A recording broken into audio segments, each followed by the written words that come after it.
এটা হচ্ছে রবিবারের ভিডিও, যেদিন সকালে বাজারে গিয়েছিলাম, বাজার থেকে মাছ এনেছিলাম, দেন সকালের খাওয়া সেরে ফেলি। আর এদিকে মাসিও চলে এসেছে, খাওয়া শেষ করে তালের শ্বাস খেয়ে নি।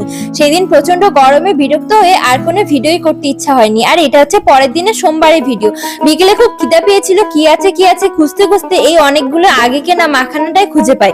এটা ইউটিউব ভিডিও দেখে ঘি, চাট মশলা, ধনে গুঁড়ো দিয়ে ফ্রাই করে নিলাম। এটা কিন্তু নর্মালি খাওয়া যায় না, চিমড়ে হয়ে থাকে, কিন্তু ভাজার পরে এটা দারুণ টেস্ট হয়, মুচমুচে লাগে খেতে। এটা খেয়েই খিদাকে কোনো রকমের ধামাচাপা দিয়ে রেডি হয়ে নিলাম। আর এত গরমে ভাবলাম চলো স্পেন্সারে গিয়ে একটু এসির হাওয়া খেয়ে আসি। যেমন ভাবা তেমন কাজ, তো 1 ঘন্টা এসির হাওয়া খেয়ে তো আর কিছু না নিয়ে আসা যায় না, তাই টুকিটাকি দরকারি কিছু জিনিস ছিল সেগুলোই কিনে বাড়ি চলে আসি। তো চলো তোমাদেরকে দেখাই কি কি জিনিস কিনলাম। ফার্স্টেই দেখো কিনেছি 1 কেজি আখরোট, এটা অফারে ছিল তাই এতগুলো কিনে নিয়েছে। আর কিনেছি গ্লুকন-ডি, একটা বড় সাইজের স্যাভলন হ্যান্ড ওয়াশ আর ভিভেল বডি ওয়াশ। দেন আমার পুরনো হ্যান্ড ওয়াশের বোতলে স্যাভলন হ্যান্ড ওয়াশটা রিফিল করলাম।